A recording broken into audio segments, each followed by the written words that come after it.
Welcome to Nursing Lectures with IMTAs. Dear viewers, in today's video, we will discuss about inflammation. Inflammation is the response of vascular connective tissue towards any injury, irrespective the causes of injury. Purpose of inflammation. No. 1. To remove the cause of injury. Number 2, to bring more immune system cells toward the site of injury. Number 3, to start healing process at injured site. Number 4, to eliminate dead cells and injure stimulus. To Nursing Lectures with IMTAs. Dear viewers, in today's video, we will discuss about inflammation.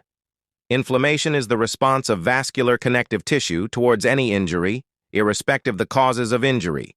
Purpose of inflammation. No. 1. To remove the cause of injury.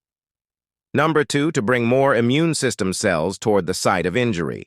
Number 3, to start healing process at injured site.